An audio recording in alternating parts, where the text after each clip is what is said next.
The village of Smiljan, nestled quietly among gentle hills and wide fields, was a place that moved slowly.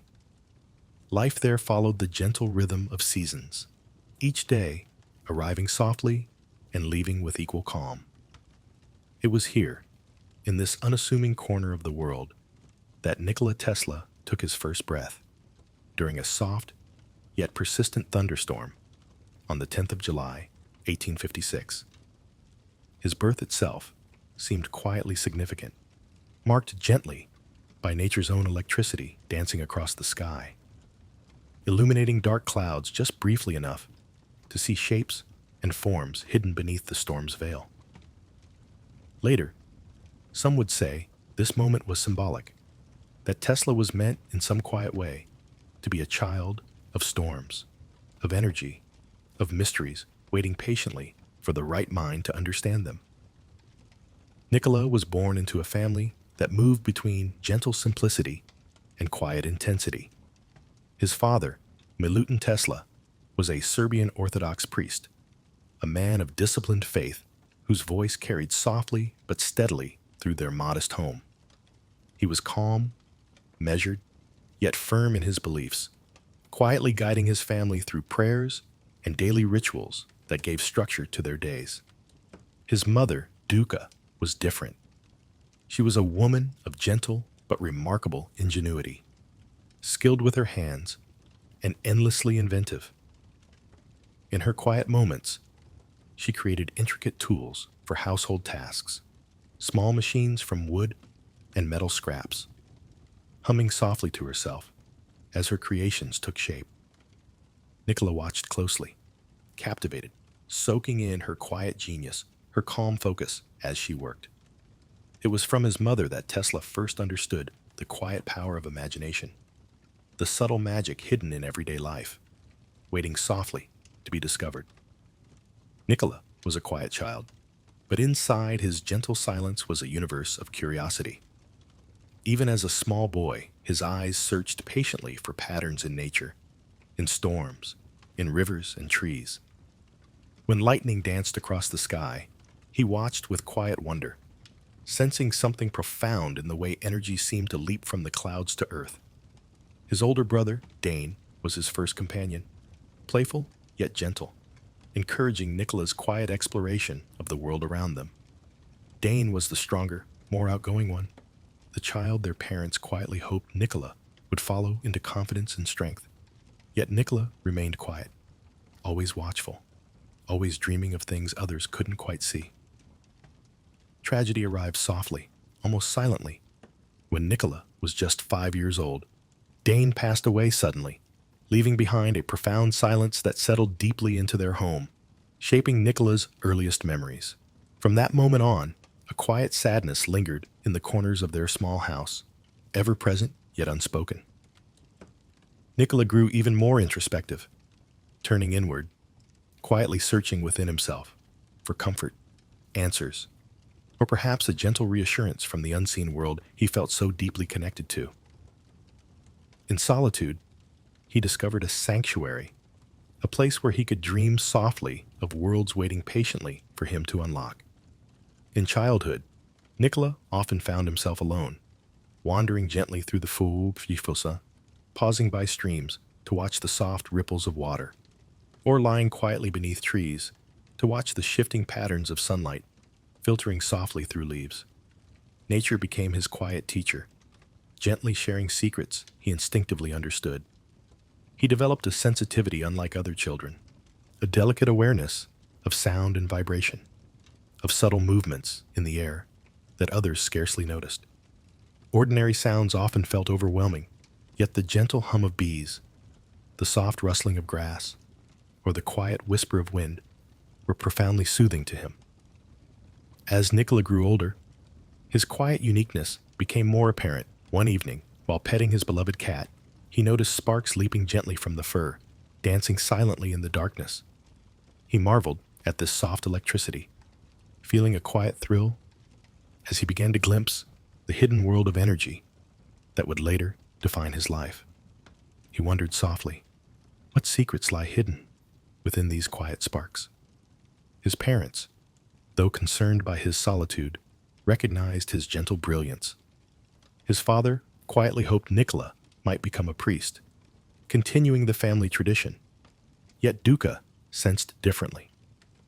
She saw in her son's quiet gaze something special, an unspoken promise of greatness that would one day emerge gently, quietly, to illuminate the world. Throughout childhood, Nikola remained soft-spoken, solitary, yet quietly intense, forever carrying within him the memory of that stormy night of his birth, a gentle reminder of the subtle energies and profound mysteries hidden quietly beneath the surface of ordinary life. In these quiet moments of early life, the stage was set gently, patiently, for the extraordinary journey of Nikola Tesla. As Nikola Tesla stepped quietly into his school years, his inner world blossomed gently, yet vividly, within the quiet sanctuary of his imagination. For Nikola, school wasn't merely a place of textbooks or lessons. It was the first gentle brush of reality against the boundless dreams he carried softly in his heart. Nikola attended primary school in the small village near Smiljan. In the gentle quiet of the classroom, his teachers quickly recognized something unusual about him. He sat quietly at the back, wide-eyed but seemingly detached, lost softly in worlds invisible to others. Yet when called upon, he would answer with startling clarity, a depth of understanding that seemed to float gently, naturally, from somewhere within. His classmates, full of youthful chatter, moved swiftly from one interest to another, while Nikola remained gentle and still.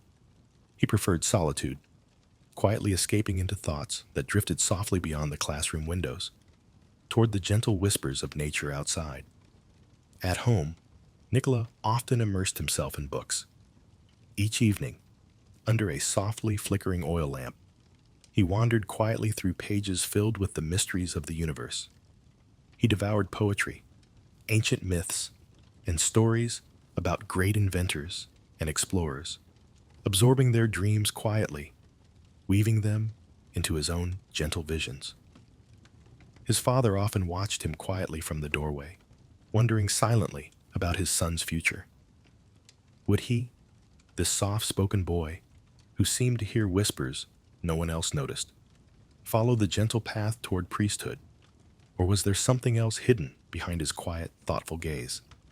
But Nikola already sensed gently, intuitively, that his path would lead elsewhere, somewhere that required him to listen closely, softly, to the rhythms and vibrations around him. It was during these gentle years that Nikola experienced visions, moments where reality quietly faded away, replaced by crystal-clear images of inventions, of machines spinning quietly and endlessly in his mind. At first, they startled him. He could see every detail so clearly, as though they waited gently in front of him, inviting him softly to reach out and bring them into being. He quietly reflected to himself, "Sometimes the world I see inside feels more real than the one I wake up to." Yet, in those quiet school years, Nikola was often misunderstood. Teachers, puzzled by his unusual behavior, saw him as peculiar, perhaps even distant. To his classmates, he remained a gentle mystery, someone who moved softly on the edges of their world, barely noticed, yet deeply felt. When Nikola turned 14, the family moved to Gospic, a larger town, where he enrolled in the real gymnasium. Here, Nikola's gift for mathematics and science began to shine gently, clearly, like starlight in a calm, dark sky. He approached numbers with a soft intensity, seeing equations as poetry, delicate patterns hidden within the fabric of reality. His physics teacher, a quiet man named Martin Sekulic, recognized Nikola's gentle brilliance and quietly nurtured it. Martin would watch Nikola, fascinated by the boy's calm yet profound insight into invisible forces, subtle energies, and hidden connections others missed entirely. One gentle afternoon, Martin introduced Nikola to experiments with electricity. Tesla watched closely, captivated by the soft glow of sparks, the quiet hum of currents flowing through wires. That simple demonstration was a turning point. Nikola felt softly drawn toward a path, where he could explore the gentle, invisible forces that moved silently beneath the surface of the visible world. At home, Nikola's quiet excitement grew, inspiring him to build small experiments of his own.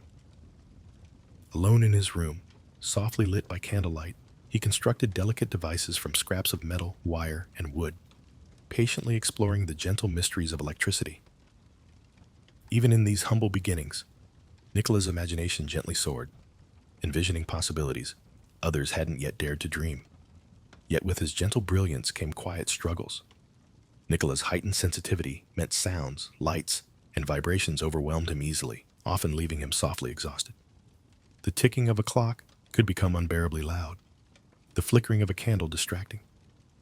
It was as if the world moved at a volume others couldn't perceive, sometimes pushing Nikola gently to retreat deeper into solitude. He found peace in nature, softly walking alone through quiet woods, along gentle streams, or under open skies. Here, he found clarity, gently reminded of his place within a vast, quiet universe filled with possibilities just beyond reach. As Nikola approached the end of his school years, his dreams quietly grew stronger. He imagined machines that could harness energy without limits, gentle inventions humming quietly with life, devices powerful enough to illuminate entire cities, yet subtle enough to remain harmonious with nature. These dreams were quiet yet persistent, whispering softly, patiently, waiting for the right moment to emerge from his imagination and softly change the world. In those final school days, Nikola felt both excitement and quiet anxiety about the future. He sensed, gently but clearly, that his dreams were too large, too profound, to be contained within the quiet confines of his current life. Yet he also knew, deep inside, that his journey had already begun, softly, quietly preparing him for the remarkable path ahead. Nikola Tesla, the quiet dreamer, was ready to step gently into the unknown, softly guided by visions only he could see. The decision to leave Europe did not come with thunder. It came quietly, a whisper in the early hours of morning, a tug in the chest that would not release. Nikola Tesla, now a young man, stood at the edge of the familiar and stared softly into the unknown. His time in Europe had been marked by both small triumphs and soft defeats. He had worked briefly in Budapest, then in Paris, where he quietly made his name known to a few within the Continental Edison company. His mind had begun to outpace his surroundings, and even as he helped improve dynamos and built motors, the real work, the deeper dreaming, remained locked away in silence, waiting. But the whisper kept returning. America. He had heard of Thomas Edison, the wizard of Menlo Park, whose inventions were lighting cities and transforming quiet homes. To Tesla, Edison was more than a man. He was a symbol of what was possible. Yet even more, America itself had become a soft dream, a wide, untamed canvas where ideas might flow freely, where energy could leap from mind to matter, perhaps without the resistance Tesla had felt so often in Europe. With barely more than a letter of introduction, a few notes tucked into his coat, and a worn suitcase filled with blueprints, Tesla boarded a ship bound for New York in 1884. The voyage across the Atlantic was not easy. The sea was a vast, moaning thing, and the ship swayed with the slow breath of waves that seemed to come from some ancient place. Tesla spent most of his time alone on the deck, staring into the horizon. He didn't fear the distance. Solitude had long been a companion, and now it stretched before him in physical form: water, sky, wind, and silence. There were moments during the journey when he fell into deep reflection, nights when the stars blurred softly through sea mist, and he wondered what waited across that water. He did not picture fame or wealth. He pictured a laboratory, a quiet room, a place to build, to breathe, to dream without interruption. When the ship finally arrived in New York, the skyline wasn't the shining wonder it would later become. But to Tesla, even the chimneys and small towers seemed to hum with potential. It was July when he stepped onto American soil, his coat light, his wallet nearly empty, but his vision vividly intact. He wandered the streets of Manhattan, tall and thin, moving like someone not fully anchored in the world around him. His eyes took in every detail: wires strung between poles, the warm flicker of electric lamps, the press of bodies, voices, horses, steam. The city did not stop, but Tesla moved through it with quiet intent. He carried with him a letter of introduction to Thomas Edison, written by Charles Batchelor, one of Edison's associates in Europe. The letter contained a simple, almost amused endorsement. "I know two great men. You are one. The other is this young man." That letter opened the door. Tesla met Edison shortly after arriving. The meeting was simple, not theatrical. Edison, rough and practical, leaned in as Tesla explained his ideas. Edison was skeptical, but intrigued. He offered Tesla work on the spot, helping to improve the efficiency of his direct current generators. At first, Tesla accepted quietly. He needed the money. The promise of a lab could wait a little longer. For several months, he worked tirelessly. Day and night blurred into one. He made improvements, sometimes small, sometimes significant. He impressed Edison's engineers with his diligence, though his reserved nature and formal speech stood in contrast to the rough banter of the workshop. Still, Tesla hoped that if he worked quietly and well, the lab of his dreams might come. There is a story, part truth, part myth, that Edison offered Tesla $50,000 if he could improve the generators. Tesla later claimed to have succeeded, only to be told by Edison, with a laugh, "You don't understand our American humor." Whether those exact words were said, what followed is clear. Tesla left. He walked away not in anger, but with a calm kind of disappointment. He had entered America softly, full of wonder and hope. And while the land had opened its doors, the deeper invitation, the space to dream, had not yet arrived. For a while, Tesla struggled. He dug ditches to survive, quietly burying cables for Edison's lighting system. Ironically, building the foundation of a system he disagreed with. He labored in silence, alone with his thoughts, with barely enough to eat. But through it all, the visions continued. He saw coils spinning, currents alternating, motors turning without sparks, energy flowing cleanly, quietly, without the limits Edison had accepted. Tesla's dream was different, not just technically, spiritually. He believed the world could be lit not by force, but by harmony. That soft belief kept him going. In time, new allies would emerge, men who saw the brilliance behind his silence. But in these first New York months, Tesla lived at the edge of despair, carried only by a dream too large and too quiet for most to see. And yet, even in hardship, the foundations were quietly being laid. The voyage to America had not ended at the docks. It was still unfolding, each step a passage, each sleepless night a crossing. Nikola Tesla had arrived. Not fully, not yet. But the current was building, softly, surely. The soft hum of invention filled the quiet corners of Tesla's new laboratory. There, surrounded by wires, coils, and pale beams of gaslight, he moved like a man gently guided by something just beyond the visible. This was no ordinary workshop. It was a place where silence and electricity danced together, where thoughts became form, not through noise or chaos, but through careful patience and precision. He was in his 30s now, still lean, still solitary, still searching for something larger than recognition. The world around him was beginning to buzz with the early thrill of the electric age. Cities pulsed with light. Factories hummed with new power. But while others chased the profits of this new energy, Tesla remained devoted to its soul. The alternating current system had brought him recognition. Soft applause in scientific circles, headlines that whispered his name. But to Tesla, that was only the beginning. He saw the world not as it was, but as it could be, powered not by wires or oil or coal, but by invisible waves moving silently through the air, pure, free, harmonious. In his lab, he built new kinds of machines, rotating magnetic fields that moved without friction, coils that hummed with resonance, circuits that glowed gently, warm to the touch. He was discovering a language written in frequencies, not words. And slowly, quietly, the world began to listen.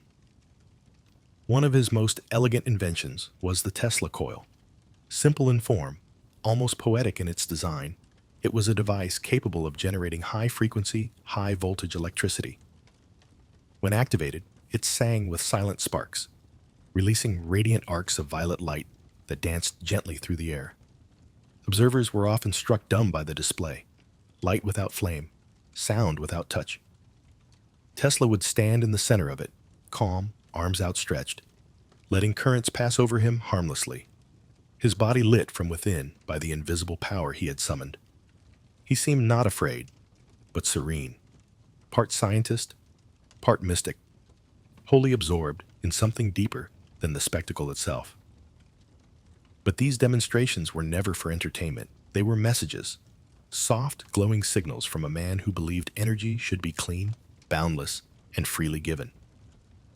Around this time, Tesla was experimenting not only with power, but with communication. He became one of the first to imagine that information itself, music, voice, thought, could travel through the air like waves. Long before the world had radios or wireless transmissions, Tesla was already building them, piece by quiet piece, in his lab. He spoke softly of a future where people would carry small devices, able to hear voices across the globe, connected invisibly by energy moving in gentle pulses. His friends and patrons found him strange. Some called him too far ahead of his time, but others, especially George Westinghouse, continued to believe in him. Westinghouse, the industrialist who had once backed Tesla's AC motor, remained one of his few steadfast supporters, quietly providing the funding needed to keep the work alive. Together, they pushed AC forward, lighting homes, powering factories, and eventually building one of the century's greatest symbols of energy, the Niagara Falls power plant. It had been a dream of Tesla's for years, to harness the power of falling water and convert it, cleanly and endlessly, into electricity. The force of nature turned into silent light. In 1896, that dream quietly became real. Tesla stood on the banks of the river, the roar of the falls in his ears, and watched as generators powered by water began sending energy down long wires, reaching cities miles away. No smoke, no coal, just motion and the soft transmission of power. He later called it one of the most satisfying moments of his life, not because it brought him money or fame, but because it was living proof of harmony between nature and invention. But Tesla's thoughts were already drifting beyond wires. He began to speak more openly of wireless energy, power transmitted through the air itself, without loss, without limitation. He described a world covered in towers, gently pulsing with frequency, distributing energy to anyone, anywhere, without wires, without cost. To many, it sounded like fantasy. But to Tesla, it was not a question of possibility, only of time. He dreamed gently but intensely, and the world, though slower, began to follow. He lectured in cities across America and Europe. Scientists, artists, and writers came to hear him speak. His demonstrations filled theaters. His name, once murmured only among engineers, now appeared in glowing newspaper headlines. For a time, he was famous, not in the noisy way of celebrities, but with the quiet awe reserved for those who see further than others. He was invited to meet Mark Twain, who became a dear friend. The two spent long evenings in Tesla's lab, Twain joking, laughing, stepping into electrical contraptions with theatrical flair, while Tesla gently monitored vibrations and frequencies. There were rumors of Tesla dining with royalty, walking alone through snowy New York streets in formal gloves and tails, feeding pigeons in the park after midnight. He was always elegant, always composed, always somehow elsewhere, half in this world, half in the next. His success brought him patents, invitations, and applause, but it never brought rest, because Tesla never chased success. He chased understanding. Even as he worked on wireless energy, he began to explore resonance in greater depth, the soft, natural frequency at which every object, every body, every idea vibrates.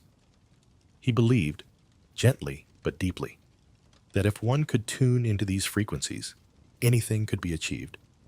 He once wrote of splitting the earth like an apple, simply by matching its frequency and gently amplifying the waves, not out of destruction, but to prove that everything, even something so vast, could be touched with resonance. And so, as others began to build upon the electrical systems he had birthed, Tesla moved further into the subtle, into frequencies, waves, vibrations, and light. His laboratory on Houston Street became a place of quiet miracles. He invited journalists to witness glowing bulbs lit without wires, machines that hummed with unknown energy, coils that cast luminous arcs into the air, making the very walls shimmer. Yet beneath the light, Tesla remained humble. He rarely kept money. He lived simply, often alone. And though his inventions continued to shape the world, he never tried to control it. He once turned down an offer from J.P. Morgan to monetize his patents more aggressively. Tesla had little interest in empires. He wanted to give the world energy freely, cleanly, like sunlight or wind. Something offered by nature, not owned by industry. As his fame grew, so too did the doubts of others. His ideas, wireless power, planetary resonance, contact with other worlds, were too much for many to accept. The line between genius and fantasy blurred softly, but Tesla didn't waver. He continued to work, to dream, to follow the currents no one else could feel.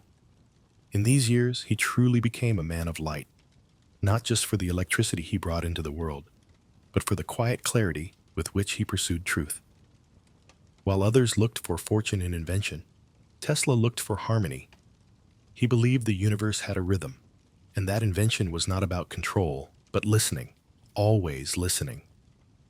In every spark, every silent wave, every coil softly humming in the dark, he heard it, a hidden music, a truth waiting gently to be revealed.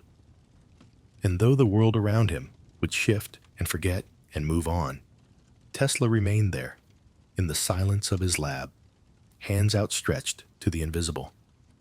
A man of light, dreaming gently, endlessly, of what might still be possible.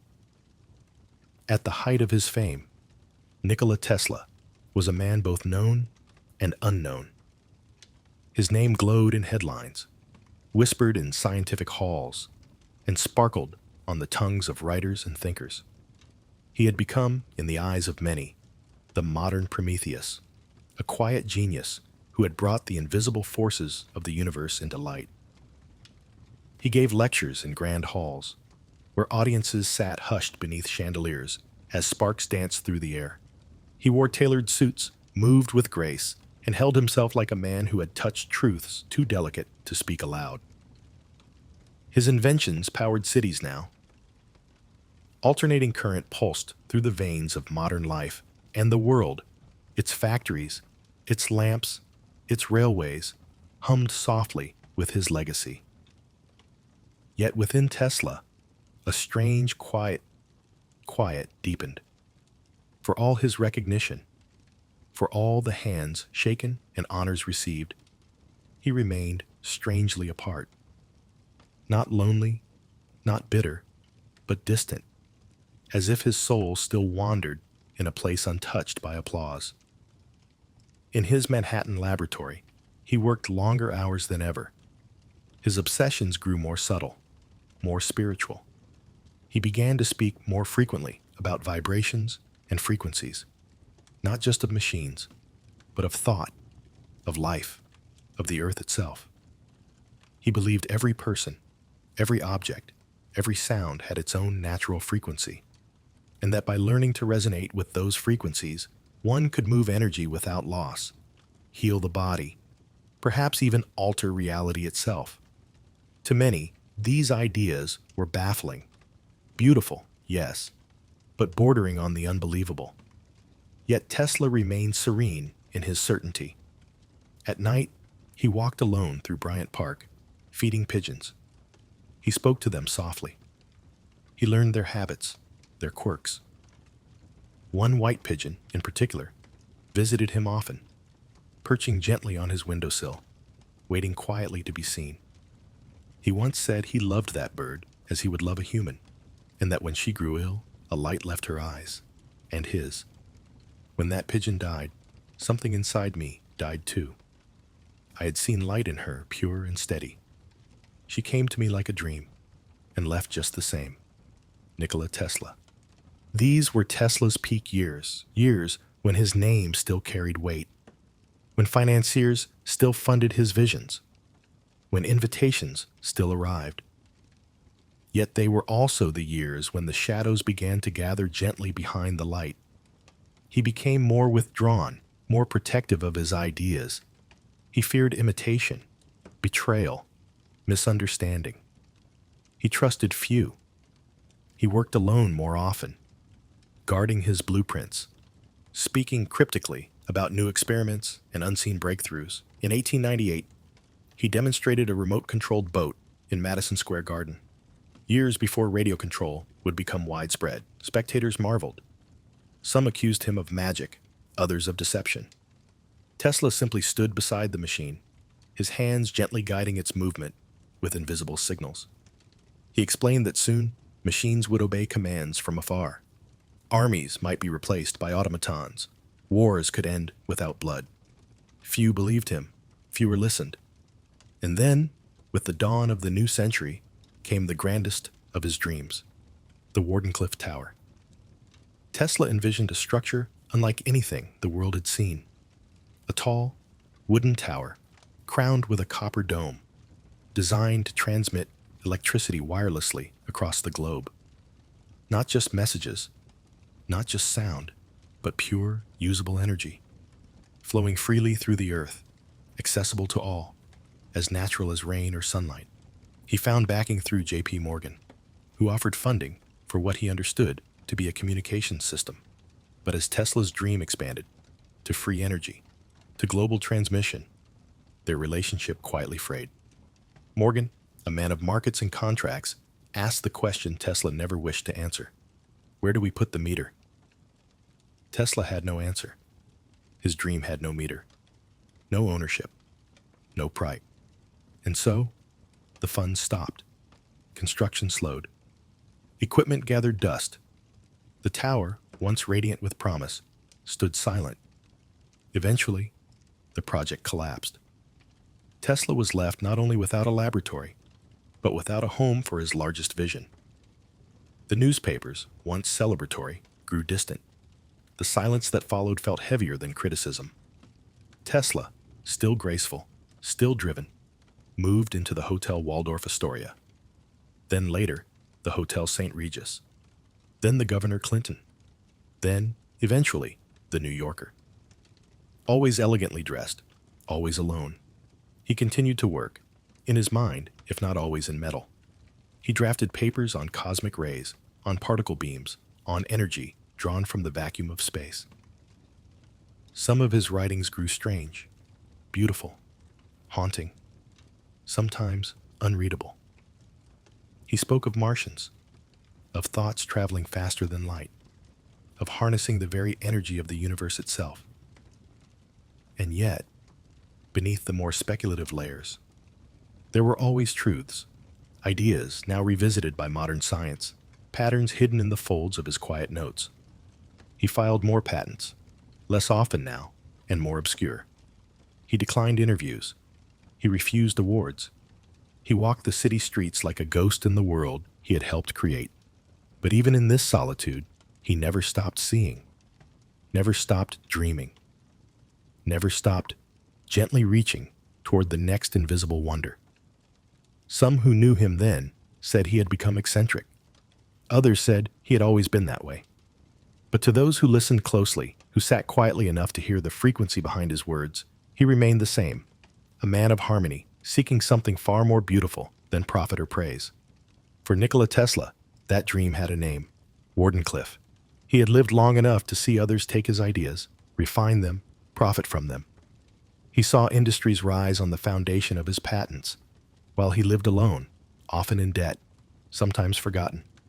But he never expressed resentment, only quiet sadness, quiet understanding, because Tesla had never chased recognition.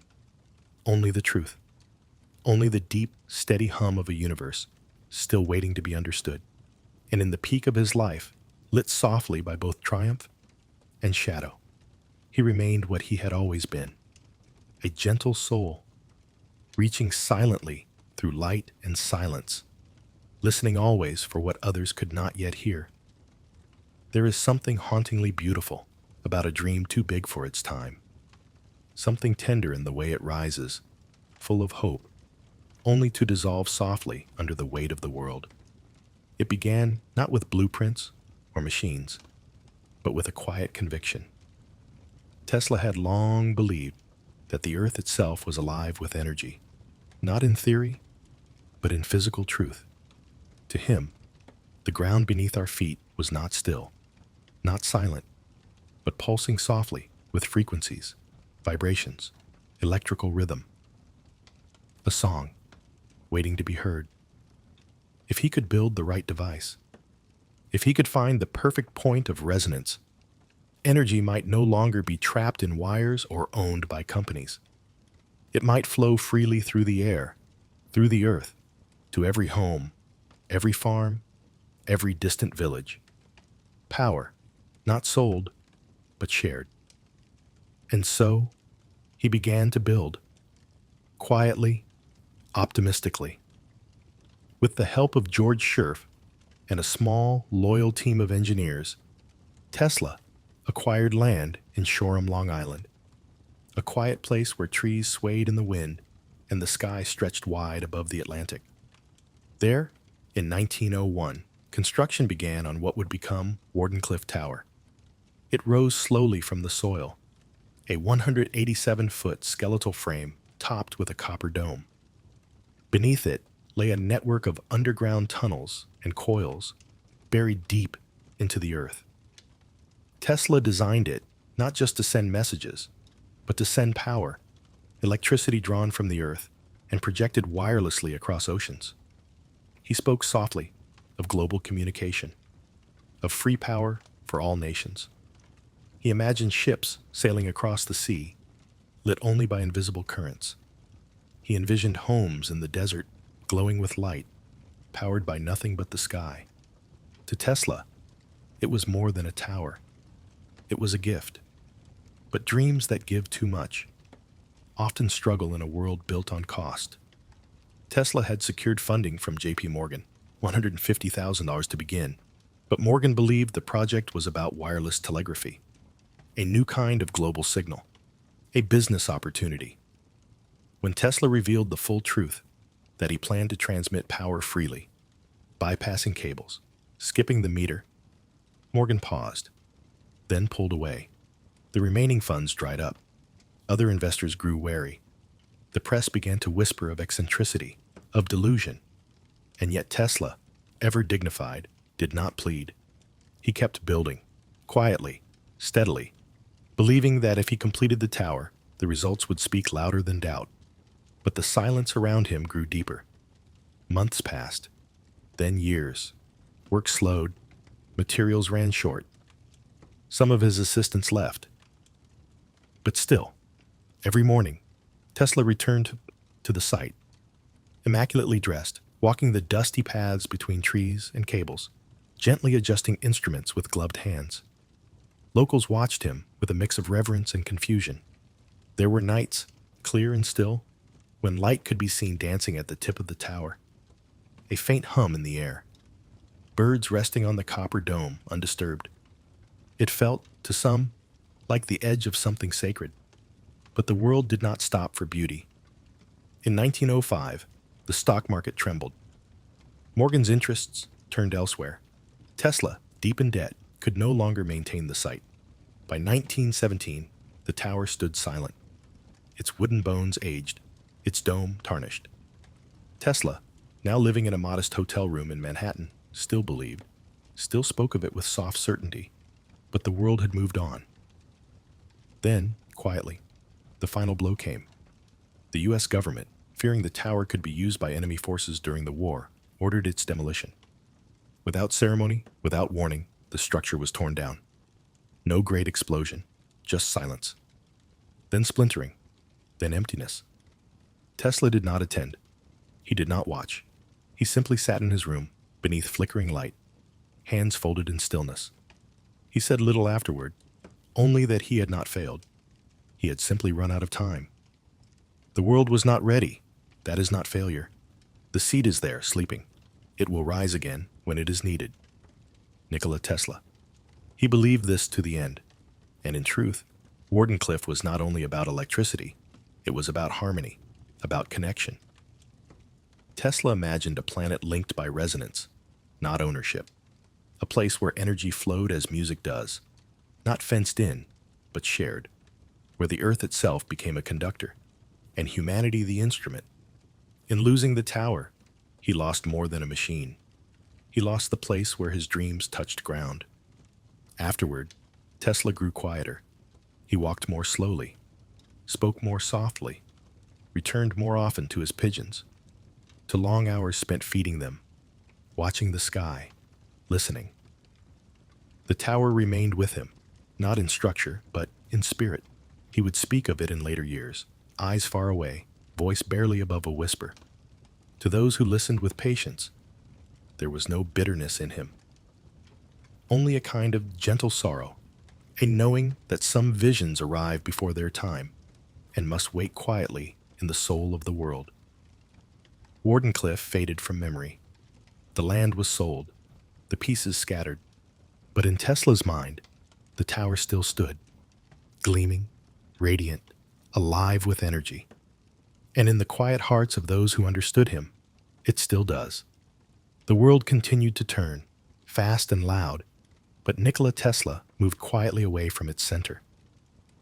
The man who had once stood before packed halls of scientists, who had lit the Chicago World's Fair with a single current, now lived in near silence.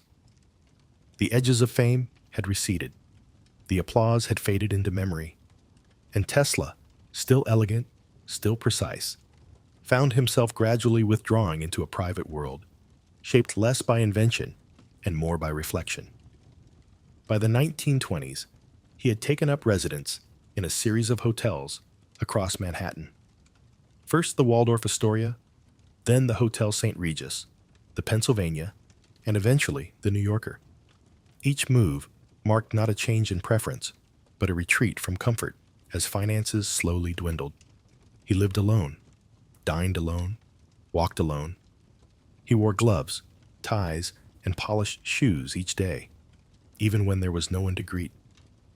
His daily routines remained sharp and exacting. He had become particular, almost ritualistic. He demanded fresh linens daily, ate only certain foods, fed the pigeons at precise hours, and always his mind wandered back to energy. He continued to draft new theories, some practical, others increasingly abstract. He spoke of particles that moved faster than light, of tapping into the very energy of space itself. He sent letters to scientists and presidents, warning of cosmic rays, of vibrational weapons, of unseen forces. Some scoffed, others ignored him. But a few, those who had watched the world catch up to Tesla before, listened more closely, quietly. He spoke often of his death ray, a directed energy weapon he believed could end war by rendering any invasion impossible. He offered the idea not out of malice, but from a gentle hope that if nations could defend without bloodshed, peace might finally take root. Governments showed interest. Meetings were arranged, but nothing came of it.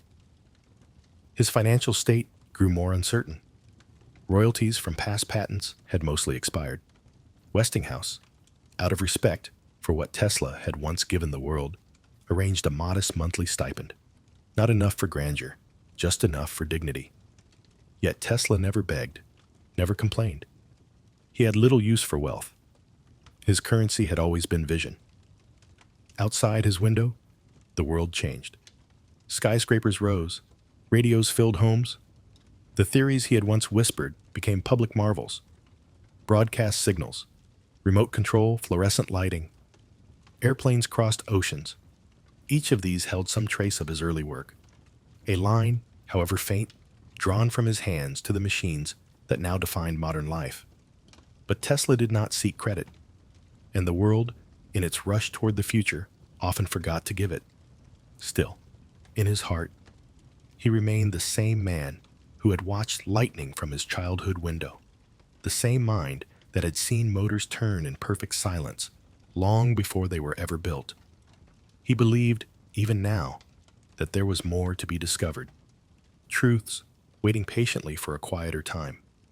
Each day, he walked to Bryant Park. The pigeons came to him, not with fear, but with familiarity. Some nestled into his hands. One, always the same white one, waited for him on the sill of his hotel window. To Tesla, she was more than a bird. She was a companion, a constant, a presence of stillness in a world that no longer paused. He spent hours speaking to her softly, feeding her with care. He said he understood her, said she understood him.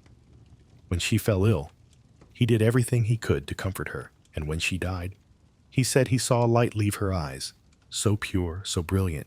He knew in that moment his purpose was fading too. In his later writings, Tesla's language grew more poetic. He spoke of the harmony of nature, the music of the cosmos, the connection between thought and energy. He began to see himself not just as an inventor, but as a vessel, a listener, tuned gently to the deeper pulse of the world. Reporters still sought him out occasionally. On his birthday each year, they came with questions. He answered graciously, sometimes with humor, often with mystery.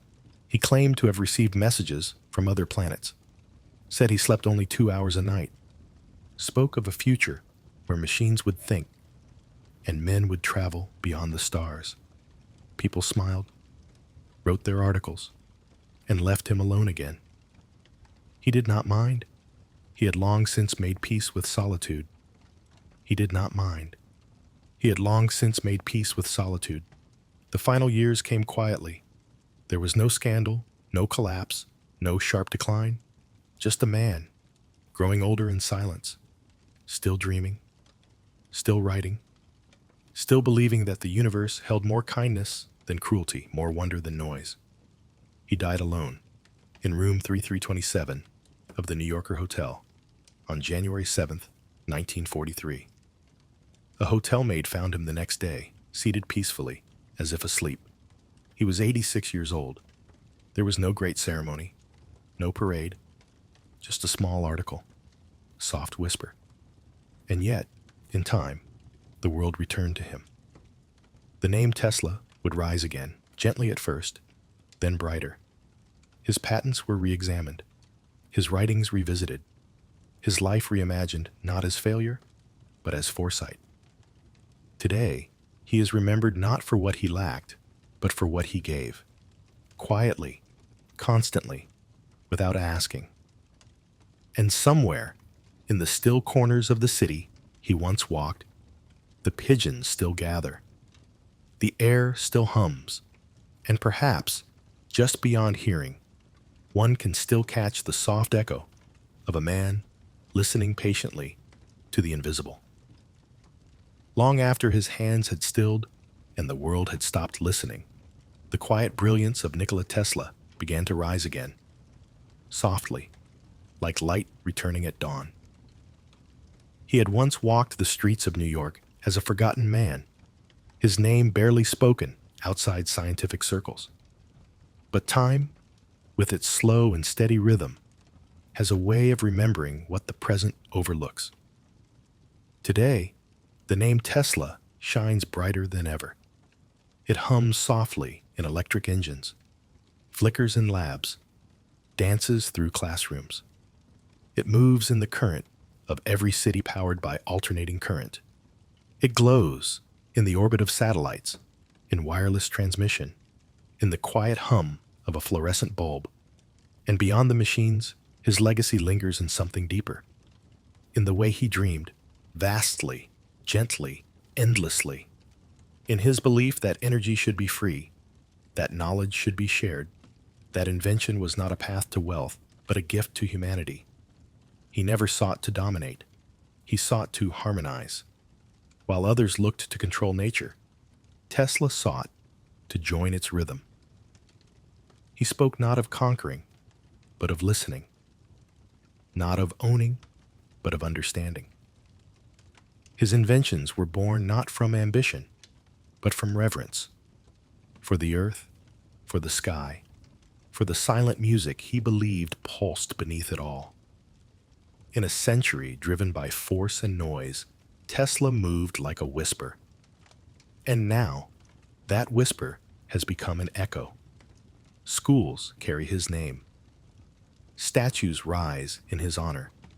Films, books, and songs tell his story.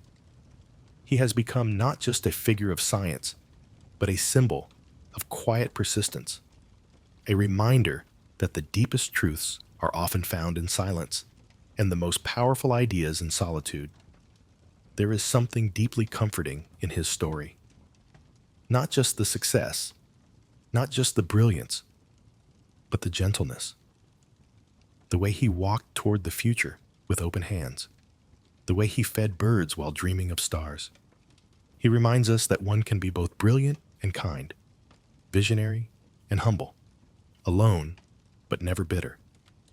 That greatness can arrive softly, that a man can live his life not for applause, but for possibility, and that even if the world forgets for a time, the truth will find its way back, patiently, like light through clouds, in the quiet spaces of modern life, in every spark that leaps unseen, in every idea whispered before it's believed.